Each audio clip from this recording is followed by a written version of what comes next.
Hello, everybody. Hello. Hello. Oh, crikey, look at that. Let's get digital. Digital, I want to get digital. Can you hear my laptop duck? Yakker episode 5, Demystifying Digital. We are totally tech. We're here in Manchester with Dan Nolan from the E-Word. Michael DePaolo from Studio North. Chris Marsh from Melbourne Server Hosting.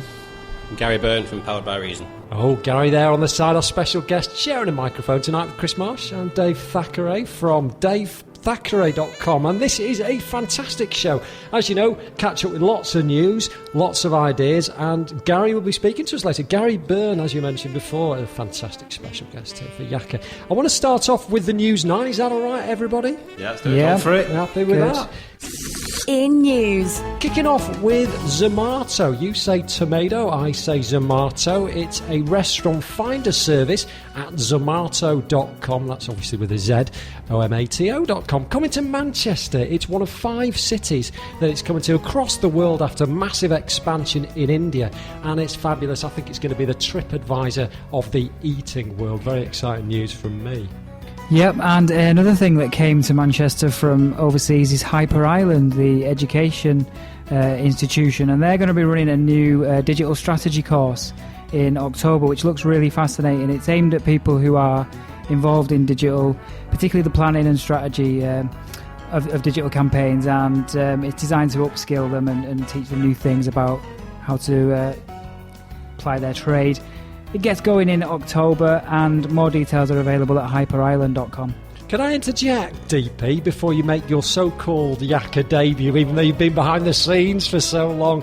Eon Reality is offering free training for teenagers, that's 16 and above, on a 3D modelling and coding course. Coding course? Coding course. That's over at Prolific North. You can apply now. Get over to prolificnorth.co.uk for more details. But Eon Reality is organising that, and I thought it's a great way of getting kids involved. A year-long course, totally free, full-time, starting September. Great news for Manchester. Free. Absolutely Fantastic. zero. You're slightly too old. No, it's less news actually. It's just 2 little tools I want to talk about. One of them's not very new, but it's I'm making it my mission now to ensure that every single person in the world knows how to organise a meeting. If you're going to organise a meeting with a number of people in it, please use Doodle.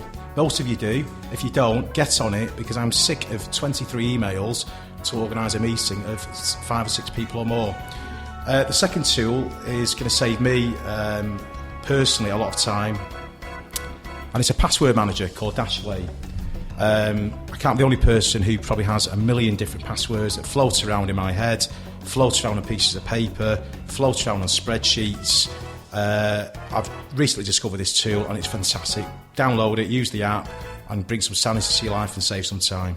Can I just interject on that? Will we be able to find the links to those tools on the Yakker podcast website by any chance? We will be able to within 5 working days from today. I've just made that up. 48 working hours. But I mean, basically, check out dashlane.com. That's quite easy to find. And Doodle couldn't be easier. DOODLE.com. 2 great little tools. What have Chris and Gary got in their camp?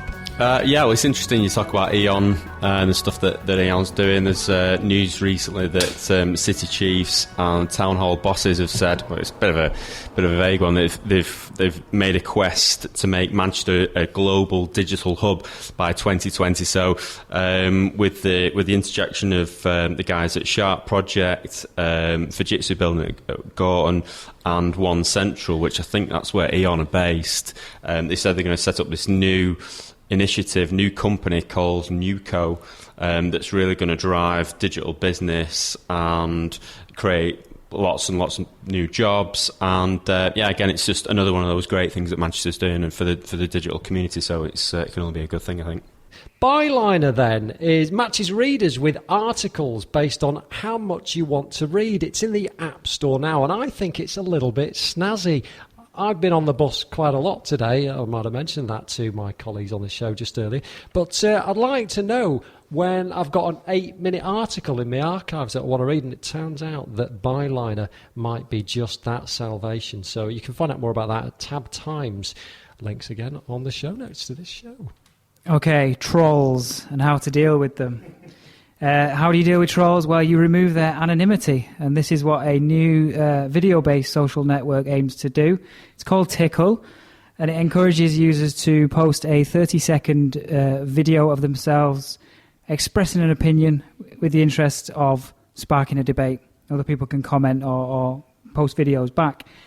Advocates, including Stephen Fry and Richard Dawkins, have both said that the new tool, and particularly the way it puts people's names and faces at the forefront of their opinions, will do well to remove the sort of troll problem that so blights other social networks such as Facebook or Twitter. Damn. Validity and authenticity there, I presume, is the order of the day there, Dan. Absolutely. And you can find out more information if you just search for Tickle in Google. That will return the website. They've purposely spelt it wrong so you don't get any mess. Absolutely. Okay, I'm going to talk about our friends over at Manchester Digital. Was at their fantastic barbecue week before last, and the big news of the night was that the new council has been elected. I think the most stunning feature of this year's elections was the quality and the quantity of the candidates. 20 candidates for 7 positions, and I think anybody who looked at that list of candidates would think that this is definitely a city that wants to get behind the digital scene, grow it passionately, and when you look at the 13 that didn't make the cut, what an exceptional bunch they were. Yeah. So I think that there's a school of thought at the moment to see what can we do with those 13, can those people's, the skills, the combined knowledge and work ethic of those people, can that be used elsewhere? In the meantime, the chap to my right was one of the 7 who made the cuts. So the new council members include obviously Chris Marsh, Richard Hudson, tremendous chap, manager director of Vanilla Storm. Diana Erskine, who's MD of Reading Room here in Manchester. John Grant, who I think quite a few of us around this table also know. Mike Ryan, who's been around the digital scene in Manchester for donkey's years. And Duncan Hull, who I don't really know, unfortunately, but I believe he's at the University of Manchester. Yes. I think all of those recruits to that council underpin the fact that Manchester Digital is really beginning to take off. I think there's a real groundswell now of support and real traction, and I think on the night, I think what impressed me was the people that were there. I mean, there were dozens of agency owners from a different type of agencies as well, some real heavyweights, and I think in a year's time we'll look back at the election in 2013, I think what a seminal moment that's been in the development of the digital scene in Manchester. And let's hope that we find some of these people on Yakker in the not too distant future. Yeah, for sure. I mean, there's only 2 or 3 other members of the council. There's one now. I think that might have been Richard Hudson flying by on his Harley Davidson. There's a couple of other council members lined up, female ones. And if Technical Fault is listening, he'll know the barbecue you were referencing was not organised by Chris Marsh. Tiny little private in-joke there that maybe explained in one form or another. And also, before we finish off, and I've got a quick story to finish off with, but Mancunians, tell me a little bit about that, DP. Hey, what do I know? I've not paid you any money. I just like to say that to name check this. But in actual fact, looking around the room, there's a couple of other. We're all up. Yeah. Not Guy. The cool art involved. It's a bit of fun. Does it reward any particular expertise? I don't know. But so if you wanted to vote for one of these triumvirate of incredible Yakkeristas, where would you go to vote them as one of Manchester's cool? Do we know? It's quite an interesting wee link, actually. If you Google downtown Manchester, you'll come across their website. It's worth giving a shout out to downtown, actually, because it's another vibrant organisation in Manchester that is gaining real traction, especially amongst professional services. And they're keen to engage, actually, with the creative and digital sector. I only had this conversation the other day with their chairman, Michael Taylor, and they're very keen, again, because I think everybody recognises that, generally speaking, within the local business community, it's the digital and the creative sectors that can provide real growth in this area over the next 5 to 10 years. So if you Google downtown, no doubt there'll be a link to the event page and Survey Monkey on there. And if you do want to vote for Sexy Networker, choose me, not Chris Marsh. I do actually have the link here. It's surveymonkey.com/s/Manculian votes 2013. You can tell which one's most That desperate. needs a QR code. That's the first time I've ever said that on the Vote for Chris show. Marsh. Vote for Chris Marsh. Get out of it, you're both fired. And you won't find details in Google Reader. Make sure you go to the Google search engine, because Google Reader is now officially dead. In fact, if you had any data in Google Reader, forget it, it's gone. So that leaves us with, as I see it, two choices. We've got Dig Reader, which seems to be going down a little bit of a storm, and my personal pick for RSS feeds, which is Feedly at feedly.com. Yeah. Anybody got any thoughts? I use Feedly. I think it's a great alternative to or replacement for Google Reader. And there's also, if you're into more visual forms of content discovery, there's Flipboard, which I know, Chris Marsh, you're a fan of. True story. Vote Chris Marsh. Okay, and also don't forget that Pulse is another one that might be worth looking at. Again, that's very mobile friendly. But this isn't a place for win or fail. That's coming later. We're here right now to talk about Google, who isn't here. Al Mackin has been replaced by a far superior successor in Dan Nolan. He's not here, so I won't risk getting a slap. And we're going to start off with Google Antitrust, Dan. Indeed, yes. And the big question is, which I thought I could pose around the table, do we think that Google unfairly promotes its own services? Let me give you a bit of background information on this. Basically, Google is currently at odds with the European Commission, who say that the search engine does, in fact, unfairly promote its own products and services over its rivals. I'll give you an example. If you look for, say, Manchester map in Google, you will be given a very prominent link to the Google Maps result for that location. There'll be nary sight nor sound of Bing Maps on the same page. Likewise, if you are looking for video results, you'll see YouTube very prominently featured. Of course, the European Commission, being so fair, says that this is unfair and it's effectively a monopoly, and Google is really crossing the line when it comes to putting its own stuff in front of search users. But I wanted to get some opinions from around the table. Do we think this is unfair, or has Google got every right really to put its own products front and centre? I think the context here is that this is the same EU who did they not want to advocate straight bananas. So I think you've got to take it with a pinch of salt, their guidance. I mean, I think my view on it, I think Google's kind of earned the right to promote their own products. Yeah. I mean, Jesus, you've got to give them some credit for what they've done. And one way of looking at it's a monopoly. I'd say, well, I think Google Maps is a great product. I trust it, does the job, gets me where I need to go. Bing Maps, got no idea what it is. Maybe that's because of the monopoly. I'm happy using Google products. Yeah. I wouldn't buy a Google banana, though. I think it only becomes a problem when they start abusing that monopoly. So, I'm in complete agreement with you in that it's their product. They've spent a lot of time and money getting their product to the top. We choose to use their product. They should be able to prioritise their own product. But if they actually then make a decision to do wrong from it or to monetise it, which at the end of the day they are a commercial business, they will have to do that. You've got to suddenly think, well, maybe I should have a bit more choice. They're not at that. I'm only choosing to use Google sometimes because I don't know anything else. It's not because it's necessarily better. I just don't know that anything else is better. So I agree that they should be able to do it, but it's one to watch, I think, certainly. It's interesting as well because you've got to think about not just the way Google promotes its products on the page, but you've got to think about when you're searching for generic keywords like analytics or maps or words like that.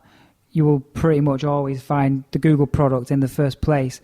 One point to note, though, is quite interesting, is that if you do search for search engine, Google are actually several places down the search results, because I think previously they got into a bit of hot water because of that. They were always number one for search engine, but now it's DuckDuckGo, which is quite good. It's a good search engine. It's no Google, but it's a good search engine. I can't actually think who would do that. Go onto a search engine. I'll go onto a search engine and search for search engine. Let me think that through. Yeah, I do know some people who would do that. Yeah.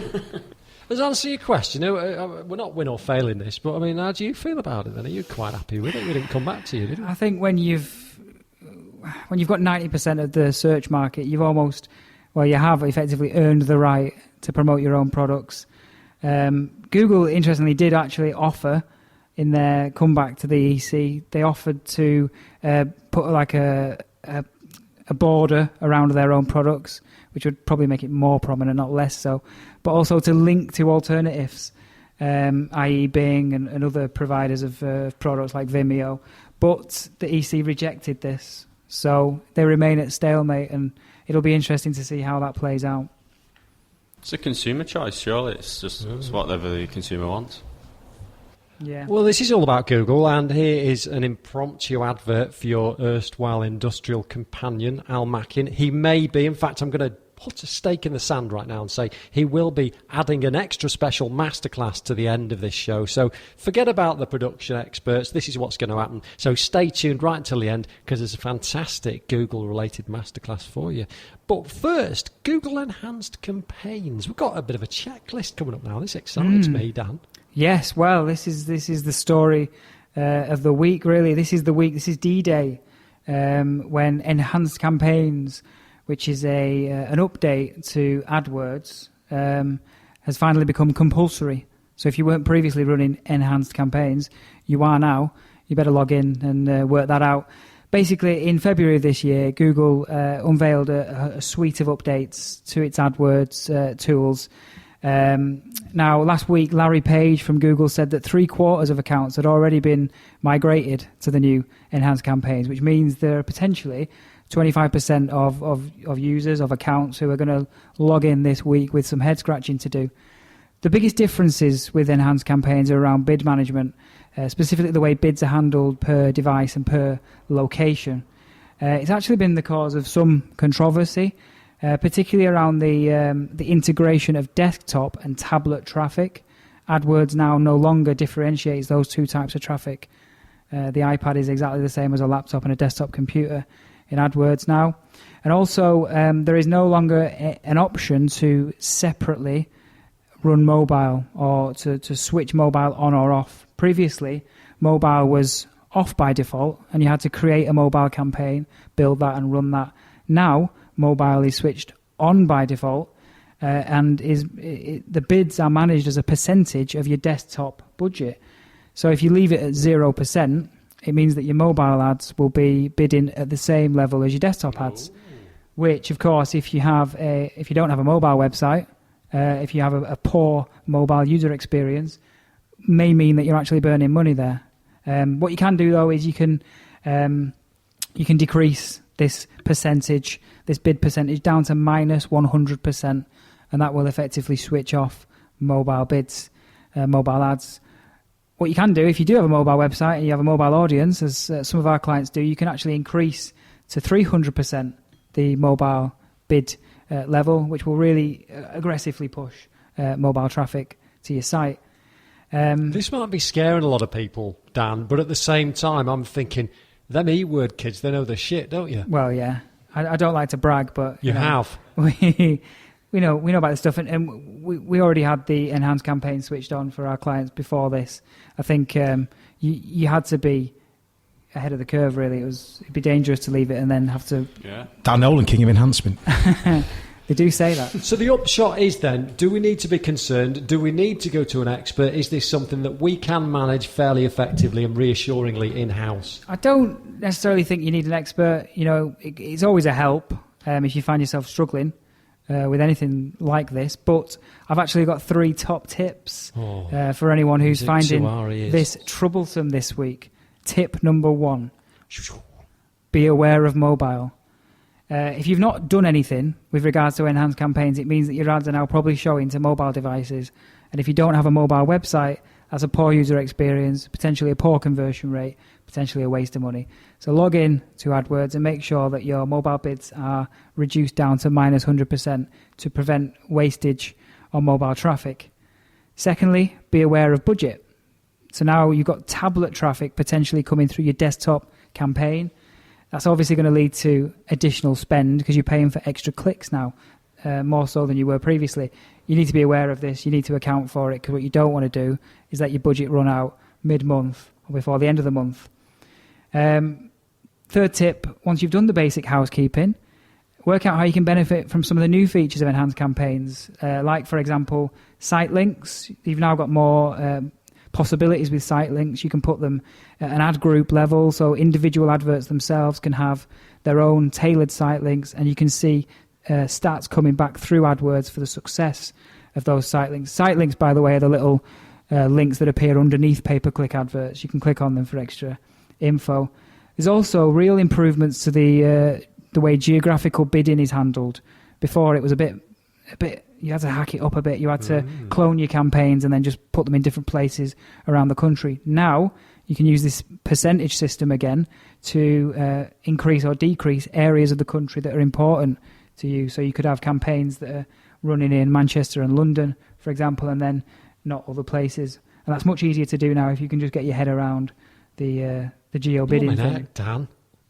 Your segment today has been sponsored by none other than Time. Yeah. That's incredible. I've never heard somebody pack so much incredible information into what isn't actually a short amount of time. But fantastic, John. And you're talking mobile, and Garry Byrne is here expressly to talk about mobile. And I could tell he was feverishly writing away. He was probably correcting things that Dan had said. But it looked very plausible anyway. But Dan, thanks for that. Thank you. I'm certainly going to go away and look at my website in a whole different way now.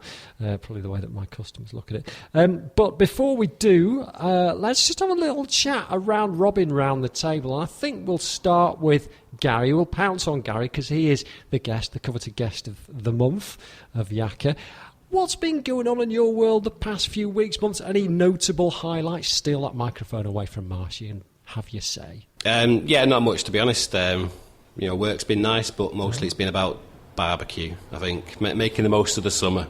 And I've become slightly obsessed with making my own burgers. So, yeah, any secret tips? Don't put your fingers in the grinder. That's about all I've mastered. The burgers themselves haven't been great just now, but I've not lost any digits yet. So that's me really. That's what I've been doing for the past 2 weeks. Oh, and sweating obviously because it has been abnormally hot. Pull yourself together, Thackeray. Mr. Chris Marsh. You've still got 10 fingers, right? I know you've got very special barbecue talent. What have you been up to, kid? You lazy-ass son of a gun. Underlying private joke there. Similar to Garry, just I think making the most of this hot weather. We don't really seem to. I was at risk of talking about weather as typical Brits, but we don't seem to ever have a summer, and we have done this time round. And even on the weekend when it started to cloud over, I thought, have I made the most of the sun?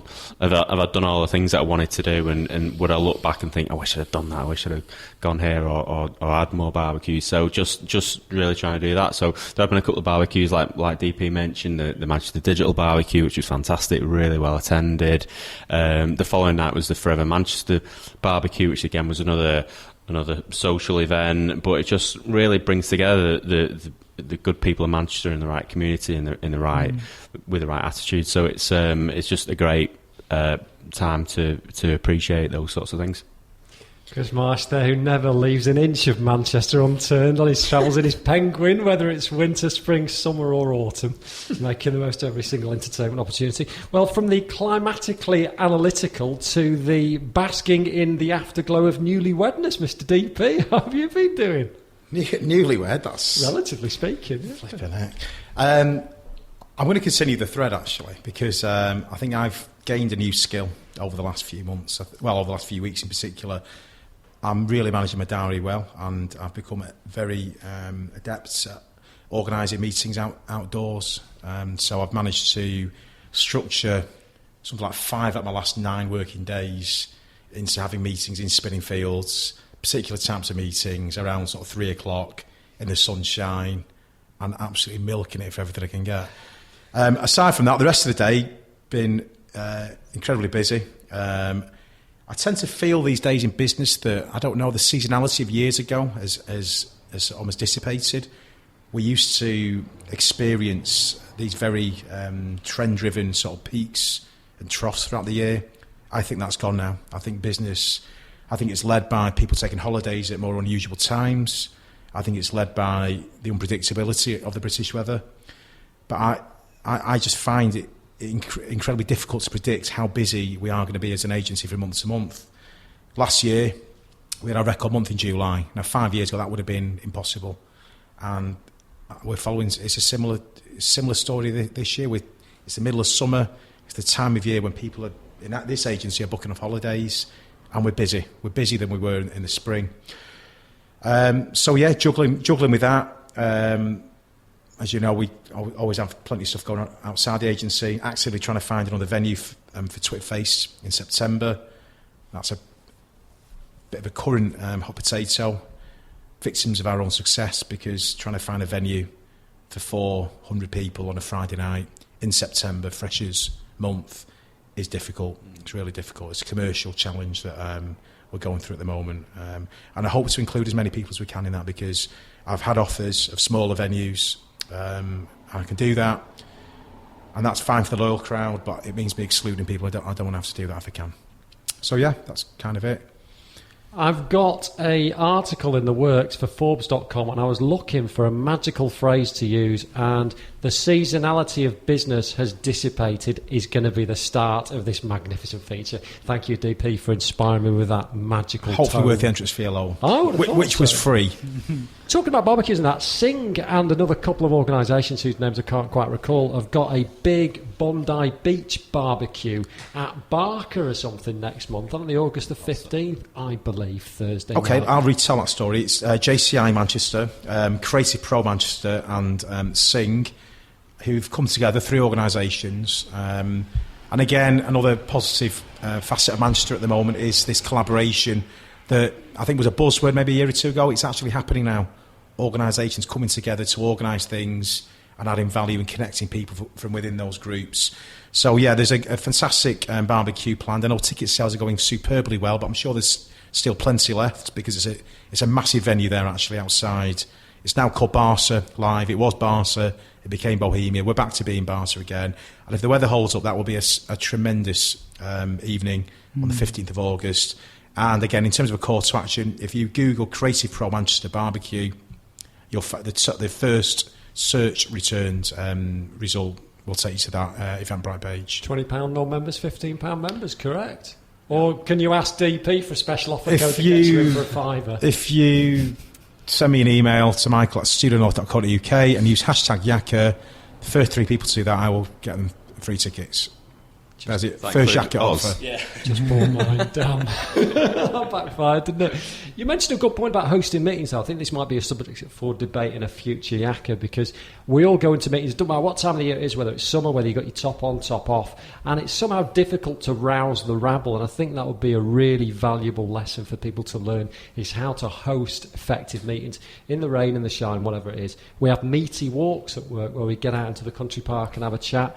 Something about the great outdoors that brings out the best ideas. I think there's many other circumstances very, very similar. I've been hearing about the treadmill meetings, which is a huge craze at the moment. A friend of mine, a very well-known headhunter, Gary Chaplin, I know he likes to conduct a lot of business on the treadmill, and equally on the bike as well.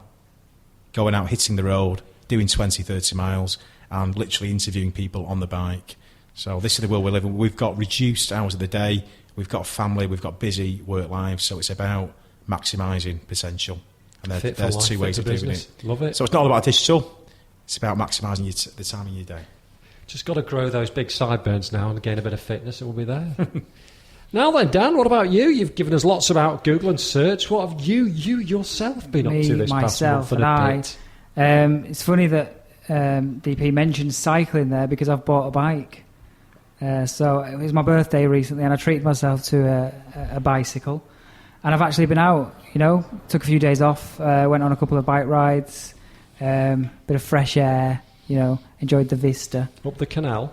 Yes, actually. Nothing personal. One of them was along a canal, one of them was up a hill, both great rides. But what it did actually was give me some time to clear my head, do some thinking, do some reflection, and come back to work now feeling a lot more energised, Yeah. And I think it's really healthy. It's taught me every now and again you just need to get out there and do something. Yeah. Whether it's a walk, a run, a bike ride, whatever, just clear your head, get the blood pumping, and you could be much more effective at your desk. Yeah. Good indeed. I've been getting ready for the royal baby, hashtag royal baby. Anybody got any ideas as to who? Because we're literally in baby time now. That could be happening in the next 10 minutes, we don't know. Just a quick one round the table before we finish. Gary, start with you. Girl, boy, or it's Chris's? So I was just checking Google then to see if it actually... right, yeah, it's not been announced. I'm going to go boy. Girl, Leia. Girl, Alexandra. Sweet. I think it'll be a boy, and it'll be bald. Yeah, safe bet. You can't tell either way, can you? John Terry's. Good man. It's guest time on Yakker, and we have the irrepressible, the awesome Garry Byrne, who's going to tell us a little bit about himself first again, in case you missed it first off. Going to talk to us about the hot potato of the day, which really is mobile websites. What's it all about? What do we need to know? All that kind of caper. Gary, give us it any way you want. Who are you? Let's get talking. Thanks. So I'm Garry Byrne. I'm MD of Powered by Reason, and we're a small strategic agency. So mobile, obviously, is a hot topic. Is quite a hot topic for us as well. Something that we've been interested in for a long time, even before we actually founded the company, and that's kind of led to this. What is this? The talk, I suppose. For want of anything else. Yeah, which is basically about mobile. Obviously, it's been around for a long time. We've all been talking about it for quite a few years. And we all kind of care about it. Everyone's really, really conscious of the fact that they need to pay attention to it. Since the iPhone came out, really, 2006, 2007, we've all been really hot on the subject. So you kind of think that we would have had it sorted by now. That's 7 years ago. But, that's not really the case. So what I thought I'd do, and I apologise for the recap if you already know this, but just give you a really brief history of mobile. Because obviously it's not a new thing. Smartphones really cemented mobile technology in the mass consumer pocket. But in 2001, I was checking my email, browsing the web. 3G was around then. Mobile was still a very, very big thing 10 years ago. It's just the iPhone and obviously Android phones after that brought it to the mass market. Excuse me. But the thing is, and it was more evident years ago, but not so much anymore. Mobile isn't actually about a smartphone at all. It's a state. A smartphone is just a device. It's a small screen. When you're mobile, you're actually more concerned about the speed of information. When you visit Debenhams on your laptop at home, you want to see the website and spend 10 minutes browsing. When you're looking at it on your mobile on Market Street, you want to see where the hell Debenhams is, really. Your needs are fundamentally different.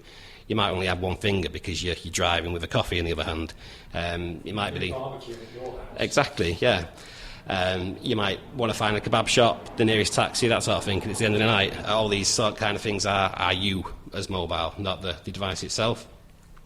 And there's various ways that we've always addressed this. So the age-old one is mobile web. That's what we've always had, and that was originally WAP. I don't know if anybody remembers WAP, actually, but it was crap. I mean, O2 called it iData, didn't they? Came in from Japan. It was crap. But that's what we had, and it worked, and then that sort of progressed a little bit, certainly as 2G and 3G got a bit more prevalent into proper mobile sites. And they worked pretty well, actually. But this is the option that still exists that nobody wants because it costs a lot of money. You're effectively building the same site twice.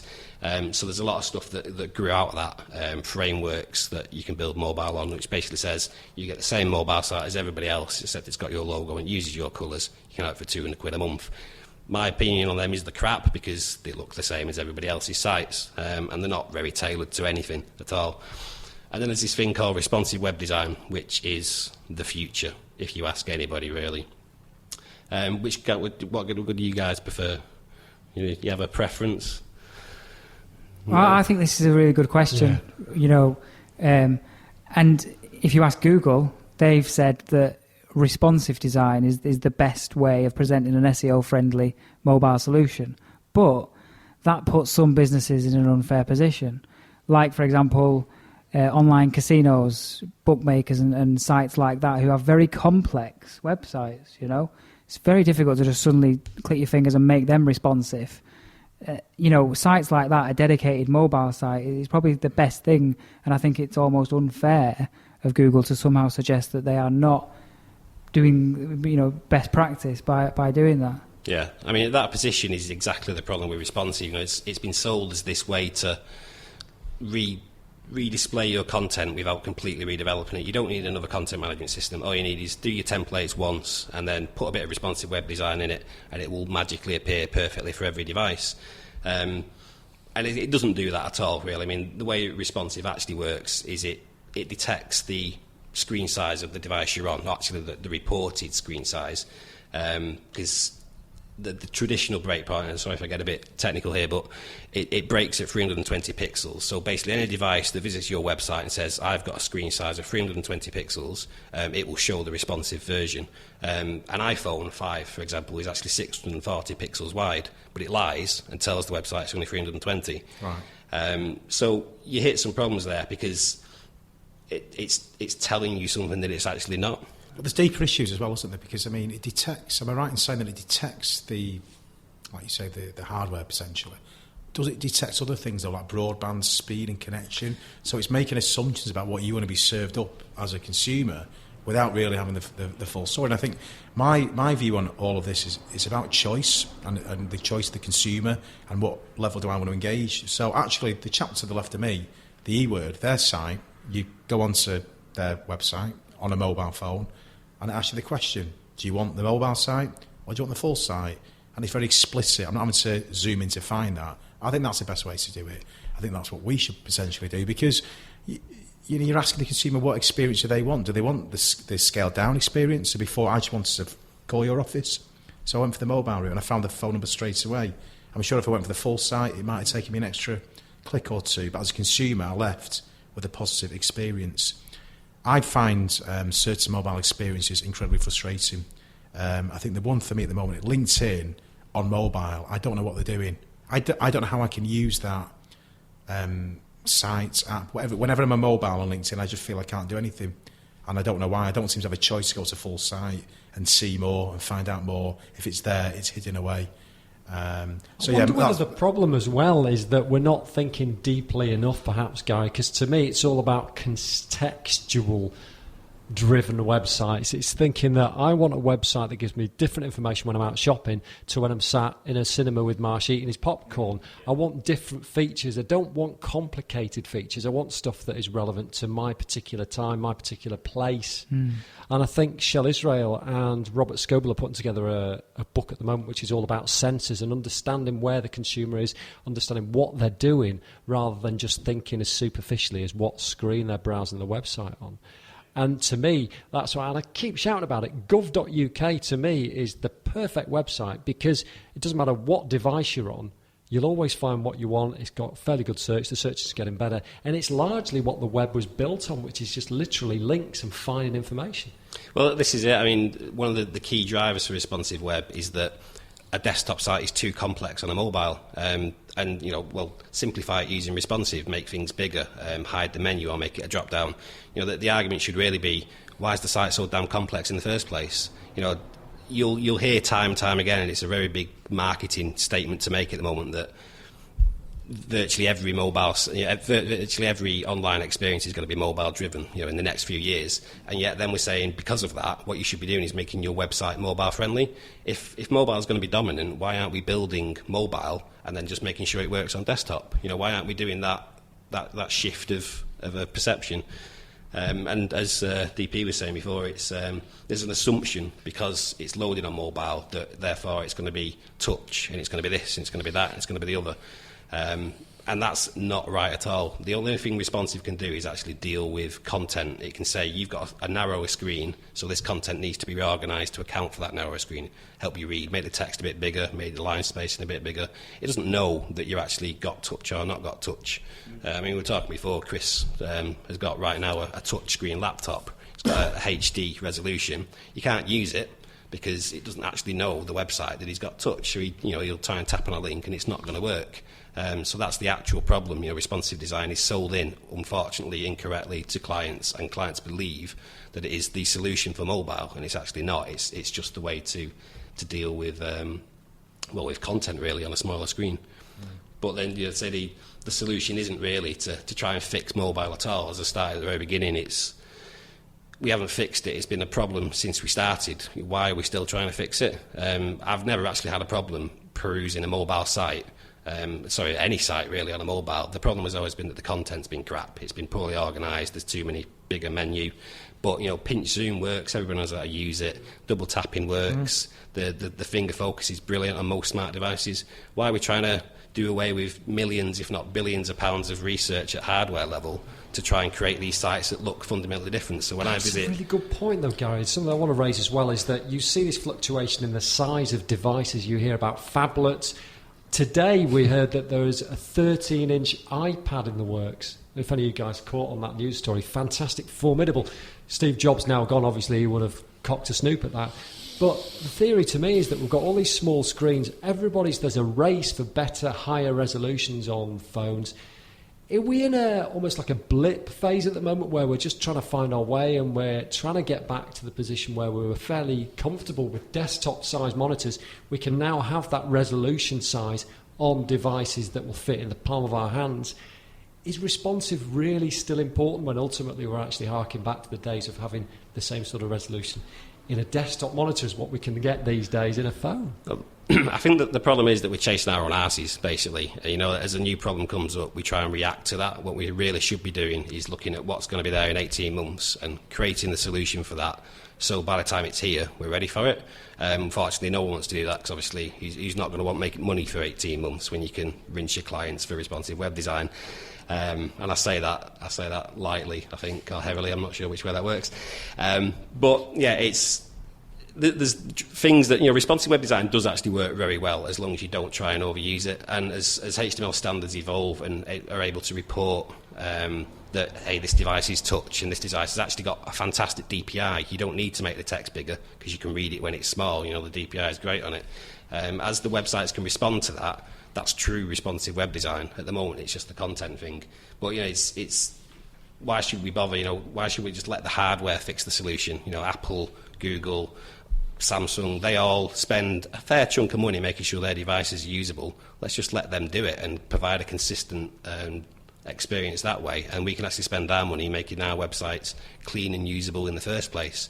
It all leads on to, should we actually do touch first and mobile first? And as I was saying before, make sure that your website works across the board rather than trying to make it mobile friendly. Just go back to the days when we used to have a website that worked, and if you have a need that really dictates that when you are visiting me on mobile, you are doing so for a fundamentally different reason. Don't try and force a responsive website.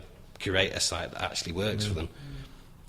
I've got some data here, Dave. It's Q2 data, so it's quite current from eConsultancy, just to sort of provide some context to what we're talking about here. And a number of businesses were surveyed, and in terms of traffic percentages, so the proportion of respondents who said that more than 20% of their overall traffic came via mobile has gone up from 17% in 2012 to 41% this year. So it's over double. Similar stat, businesses saying that mobile accounts for more than 10%. That's up to 72% from 52%. So these are graphs that are exponential curves almost in terms of the way usage is moving.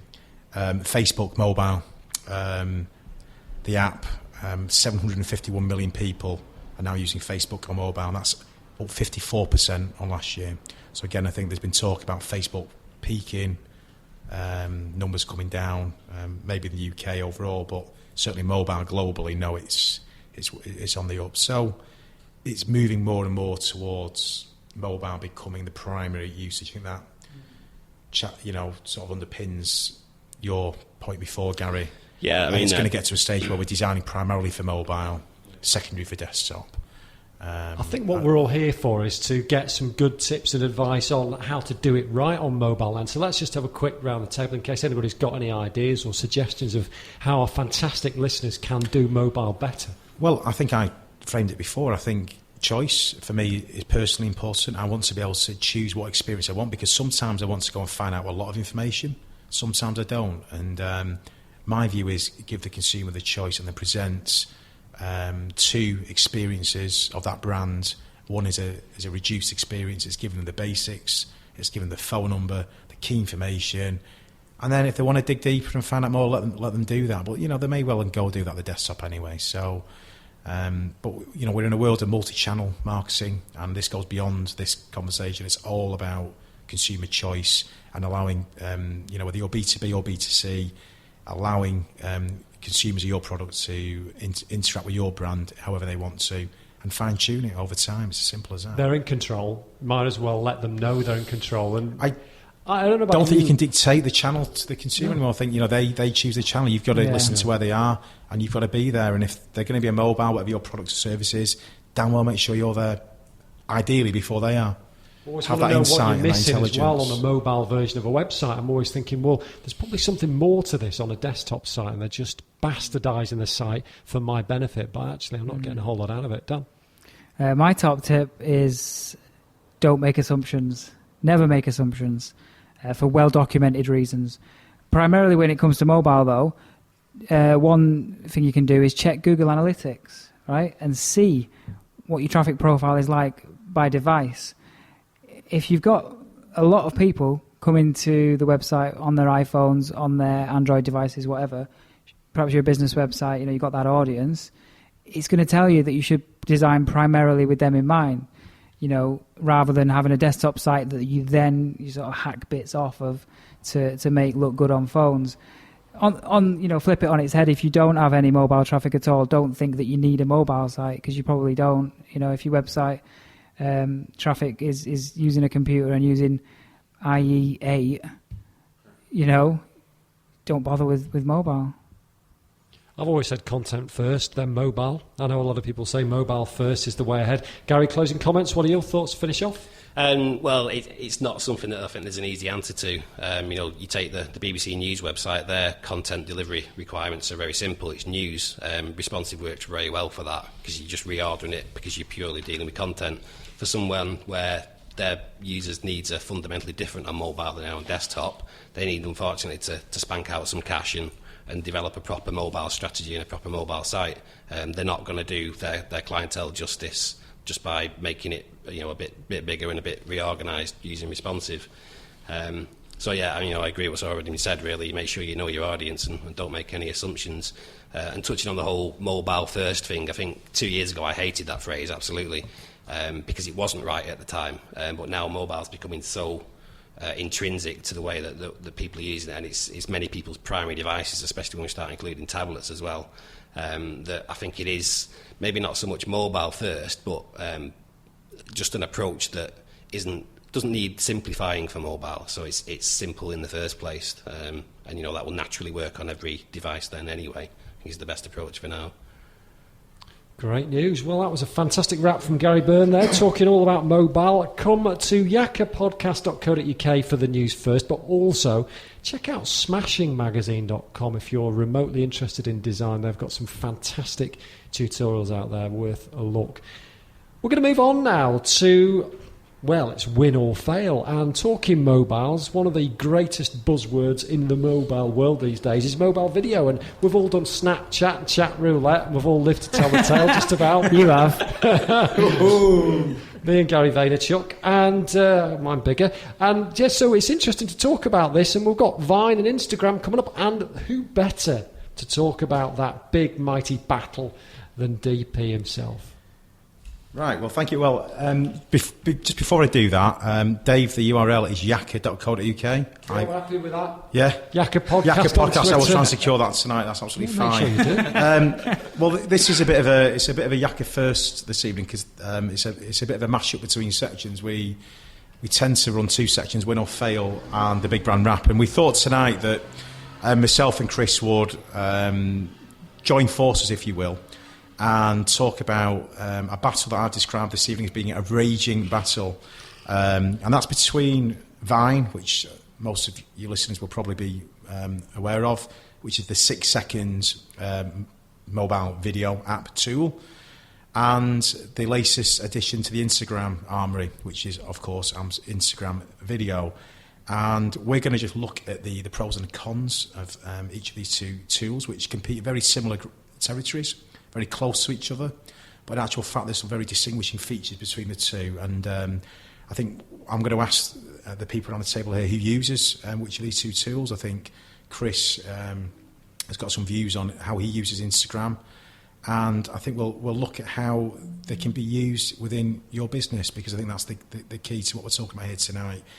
I think the novelty value of some of these tools can wear out beyond the third vine of your dog or your plate of food on the pan, which we've all done that, that's fine. Yeah. The real longevity of these tools is going to be how brands can use them. How can we bring to life brand stories? How can we tease a consumer across 6 or 15 seconds? 6 or 15, it's a 9-second difference. It sounds nothing, but in truth, we're an impatient bunch, and I am. When I'm scrolling through the 1,000 people, or however many people I follow on Twitter now, I'm pushed for time, so sometimes you can lose me in a fraction of a second. So even at 15 seconds, message is key, content is key. So I was going to ask, I'm going to start with Chris, because I know I follow Chris and he does Vine occasionally. And I think that's one defining feature of Vine. I think it's an occasional usage tool at the moment. I think the problem it's got, although it's integrated with Twitter, it does sit outside its framework, and it's not something you do. Certainly I don't. I mean, I'm probably upwards of 50, maybe 60 Vines now. It's not habit for me. I have to go through a thought process of leaving Twitter, going into Vine. But I must admit, personally, I enjoy the creative challenge that is then ahead of me. It feels like you've got this, I don't know, pressure to produce something quite beautiful. There's no second chance. Now available on Android as well, because a lot of people don't know that. It was recently Yes, and I think these things help. I mean, I think platform. it's currently suffering from the Instagram video honeymoon. I think we'll look at that in a minute. I think what tends to happen with these things, and I've noticed the drop off in my Vine timeline. Sorry, that rhymed too much. I think Instagram video has come to the party now, and I think will command potentially the attention, certainly for the next few weeks. And ultimately, I think a lot of this does boil down to Twitter v Facebook, the power of those two brands that are obviously behind them, and also individual choice and you know what you use social media for anyway. Because I think Chris, I'm going to lead into Chris in a minute, he's quite particular about his social media usage, and he's always seen Instagram as a photo tool. I think that will take a lot of dislodging in certain people's minds. So, Chris, if you want to talk about your usage of Vine Instagram to date. 6 seconds. Another 9 if it goes really well.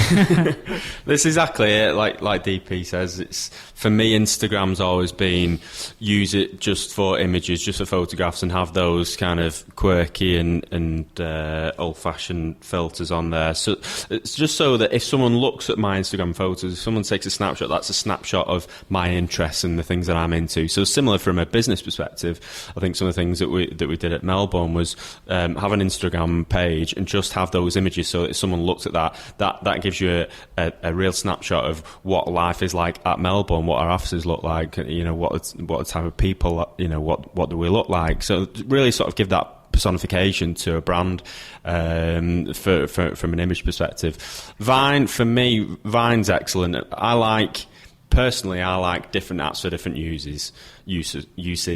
So using Vine for video is perfect for me, and I'm a big fan of using Vine.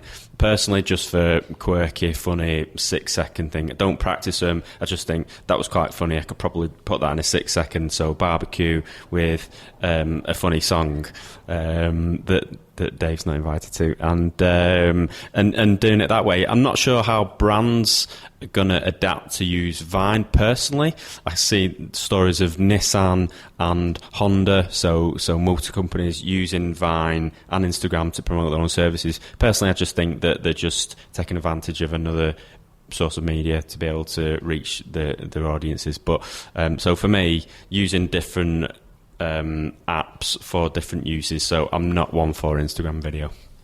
I mean, sorry, just before you go on, Daniel, the context in terms of volume of users is quite stunning, because Instagram is circa 130 million users. Vine is a tenth of that. I think it was about a month ago, it was around 13 million. So I asked Twitter last night, actually, and you probably, I don't know, maybe on Twitter you'd expect more pro-Vine comments, but I got an even split. I asked the network last night about Vine and Instagram, and people nail their colours to a mast. So I tended to find that people were either one or the other, which was quite interesting. And the rationale for being so. So I don't know if you know Selena Clifford-Stennett from Mackin. She's one of the social media team there. And her rationale for being pro Instagram video was quite simple. Everyone else is on Instagram. Vine's too much effort, and people don't have too much time to switch between platforms. So it's quite a cogent sort of argument for, Instagram, loyal Instagram users. Well, why do I need to find another platform? On the other hand, Laura Thomas, who also, funny enough, works in the social team at Mackin's, you can't hide behind filters on Vine. So she's a pro Vine user, and I must admit I do see a lot of her videos filter through to my timeline. You need to be snappy and genuinely interesting and fun to make it work.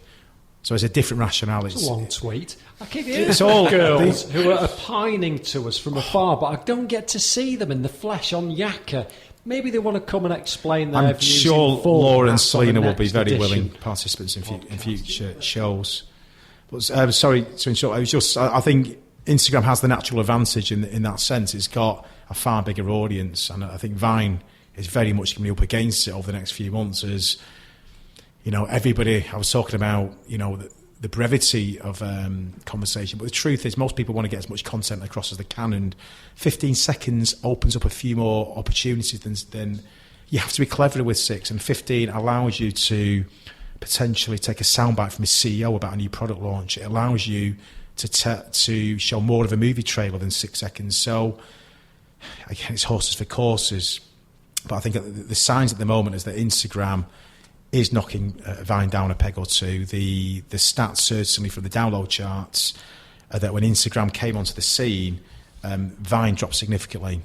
Vine responded with some updates to the products that allow you to re-Vine, sorry with the terminology, and it's still plummeted further. So the early signs are that Instagram are going to knock Vine off the, I would say, temporary perch that it was on. Can I just say that I did see Chris Marsh's barbecue Vine, and it was good. It featured R. Kelly's Bump and Grind. That's right. Great track. That's just how he rolls. I think Hot dog rolls. the big... See what he did. See what he did. The big difference, right? Curation. I love that word, curation. If you go on Instagram, you go on the popular page, it's at least 12 pictures of One Direction, and then maybe a video of a cat, right? You go on Vine, you look in the Explore tab, you've got loads of categories to choose from, and these are picked by editors. In fact, when you first get the app, the first time you load it up, you've got editors' picks fill in the feed. Yeah. And that's people who've made the time and effort to choose interesting feeds. And that kind of thing will benefit brands, because when it comes to brand discovery, I think users need hand-holding. They need to be shown, here's an interesting user, here's an interesting account, not here is, 15 seconds of footage from a Justin Bieber gig, which we've all got those videos on our phones. I do think that's a really good point, actually, because people do enjoy consuming good quality video. If it's funny, if it's witty, if it's just enjoyable to watch, they will sit there and watch it all day if they can get away with it. Especially if someone else is paying them to sit there as well. So the fact that Vine is so curated, there is a channel for brands. Yeah. They've got an obvious way to monetize basically what they're doing. It's a way for brands to get out there and know they're going to get out there with content that people are actually going to connect to. And as you say, Instagram's not got that. And I dare say that Twitter will be very savvy to that, and they'll be monetizing, promotion through Vine. I think this. Dan, can I just ask who on the table here has actually created a Vine, just to check? So I have. Yeah, over Yes. 50. Yeah. Gary, everybody's done it. Yeah. Favourite Vine that you've created? Just give us a quick snapshot of what it's all about. I did some stop motion animation. It was just a Mr. Potato Head with his arm going up. That was very good. I remember seeing that, yes. Chris? Oh, nothing as interesting as that. That Probably bloody something- barbecue. My bloody barbecue with R. Kelly in the background. It was good. There's nothing wrong. I don't see I'm going to anything tell wrong. two stories, neither of that particularly interesting, but the first one is just my personal favourite. Nobody revined it. The functionality didn't exist then, but they would have done. I just made my shoes move across the floor, and I just found that fascinating that I did that. But I think one of my early Vine experience was we're so used to Instagramming and taking pictures of plates of food, and so many of us do that. Forgive us. And when I first found Vine, my first natural reaction was actually to take shots. Just your ribs and meatballs. One of these things. That yeah, was beautiful. I remember that one. But just to bring food to life through video for people who like their food. And there was one. I think we were doing a lamb curry in ginger and garlic. I think we're all getting hungry now. And I was able to just show via video it bubbling away on a stove. And one chap who would tweet me quite regularly, his comments on the Vine was, you need to reduce that slightly. And I found that quite fascinating because it was such an intimate bit of feedback. So not that looks lovely, but he was in the kitchen for all intents and purposes. And that's what these channels can do. Oh, not reduce the length of the video. No, reduce the sauce. Reduce the sauce. And that was you can feel how he's engaged with that video. It's tongue-in-cheek comment, but nonetheless, that was your wife. Instead of just saying, thumbs up, thumbs down, and I think the following night we did another pot of stew or something, and I made sure it was suitably thick before I vined it and said, just for you, this has been reduced. But incredibly engaging, I found at the time. And yeah, I think taking photographs of food and pets and kids, maybe it has a shelf life, but ultimately I think all this does is it brings people close together. Ultimately it can bring consumers close to brands, and it can bring friends close to other friends on the other side of the world. And we've got an ex-colleague of the Yakker team, Jonathan Ward, who at the moment is in Miami. You'd know that if you just went onto any social media channel at any time of day, because he is constantly, I don't think he's doing any work, because it's a constant whirlwind of vining, Instagramming, tweeting and Facebooking Miami boat parties. But it's so nice that I can really experience and feel. Why did he leave?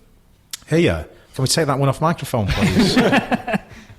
The case is still rumbling, let's say that. The case is still raging even. He's on Miami boat parties by the bucket load, and you wonder why he left. John's doing plenty of cool things out in Florida, and good luck to him. I think a lot of us have. But it shows a really good point, though, doesn't it? This is what happens. You come on to Yakker, you get taken and whisked away to Florida.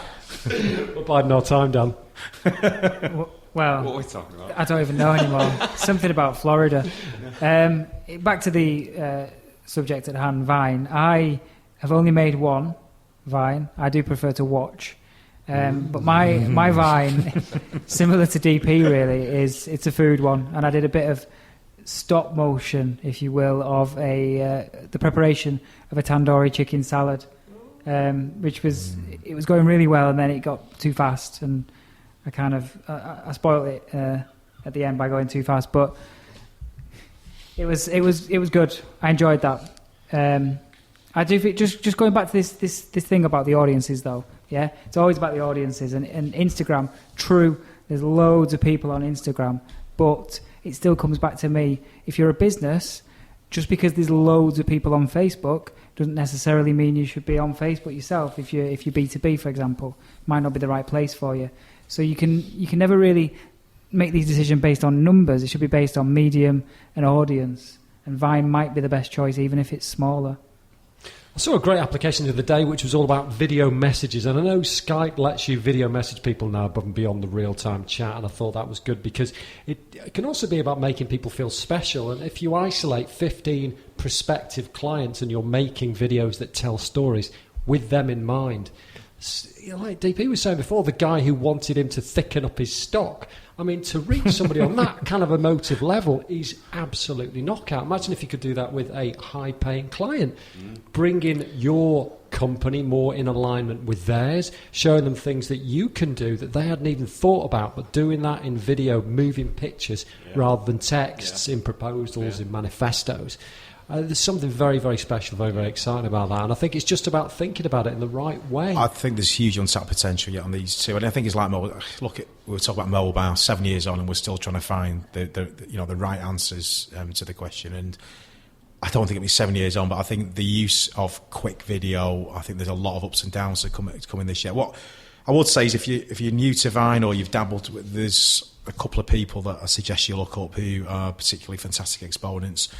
One you'd expect to be, because he's head of video content at Twitter, Ian Padgham. He's on his Twitter handle is Origiful, Origiful. His content is amazing. He's an expert exponent of it. And Google Terio, Terio, Vine, and see what that returns. It's just some dancing dude. It's quite fun. There's two extremes there. One is just beautiful artistry, and I think shows how brands could potentially use it as a channel. I think, like I say, Instagram's early days. Obviously, the usual suspects, the obvious suspects who are embracing it. Nike already doing fantastic things via Instagram video, and I think for most businesses, I think for most people out there, I think you can sometimes sit back and look at how that goes for these big brands and learn the lessons and look at the levels of engagement. And like Dan says, you've got to first of all understand your audience and where they're at before you start ploughing daft resources into just churning out 100 vines when actually in truth there might not be anybody at the end of that. Inspirational. Welcome to the Yakker SEO Masterclass. My name's Mackin and I'm CEO and founder of the E-Word, which is a specialist search marketing agency based in Manchester. These masterclasses are 5 minutes long, so I'm going to be picking out some key areas of SEO that I think are important and areas where I think my advice will hopefully make a difference to your site and your rankings. I want to start with a really useful, completely free tool. And what you'll find is, as you SEO, you'll build up your own tool set. And it's a completely varied set of tools that go from giving you insight to assisting you with certain tasks. This first one, I think, should be the tool that every site uses and uses regularly. And it's Google's Webmaster Tools. Completely free of charge. Relatively easy to set up and authorize, and that authorization process is basically you have to tell Google that you own a website, and Google has to believe that what you're saying is correct. So there's different ways of authorizing your site for Webmaster Tools. One way is to upload a particular file to your web server. That uploading process would show that you were the definitive owner of that site. However you do it, once you start and you sign up to Webmaster Tools, the authorization process is well documented and it should be easy enough for most people to complete.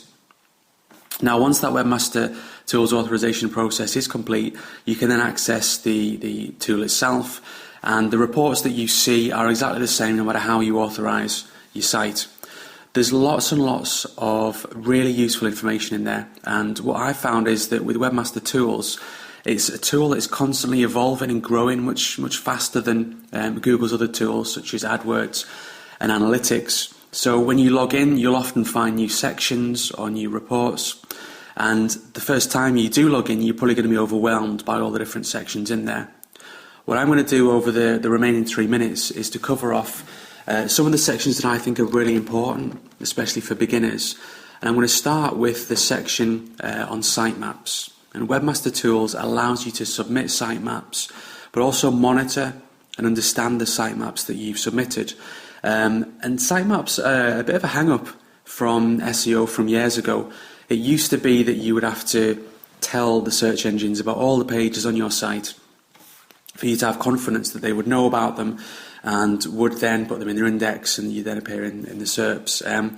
The reality now is that Google knows about 99.99% of the pages across all websites, and it often knows about pages that you didn't want it to know about, and you'll often find pages ranking that you thought were hidden or test pages.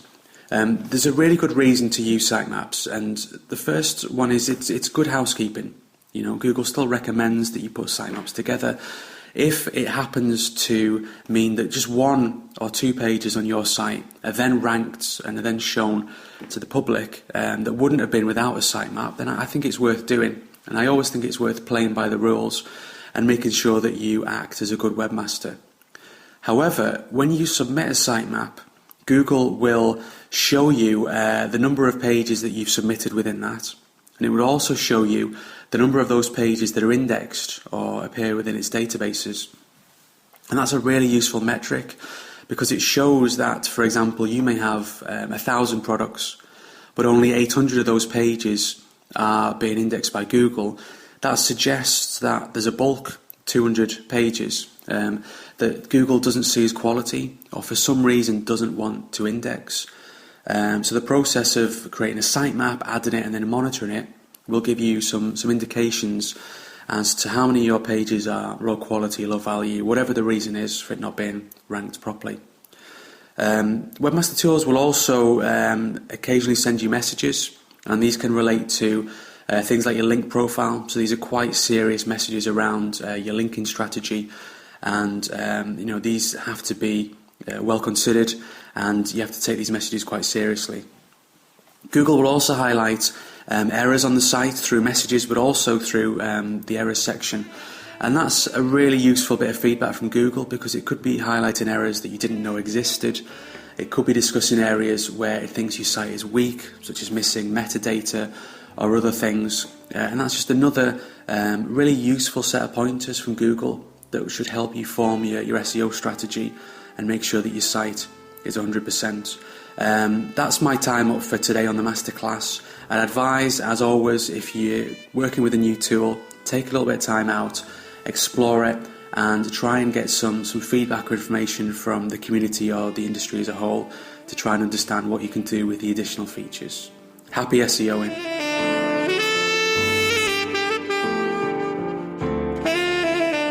You've been listening to episode officially 5, unofficially about 362. We just didn't want to show you the others. And we have been hearing from Dan Nolan. From The E Word. Twitter ID. I am Daniel Nolan. My name's Michael Di Paola from Studio North. My Twitter handle is @Michael Di Paola, DIPAOLA. Chris Marsh from Melbourne Server Hosting, Twitter ID @Marsh80. Garry Byrne from Powered by Reason, and Twitter ID Bobo Shady. Dave Thackeray @Dave Thackeray with an A on the end. And you can go to yakker.co.uk for the latest from this questionable posse of Mancunian digitales. Until next time, it's been an absolute flipping blast. Stay safe in the sunshine. Bye. Bye. Bye.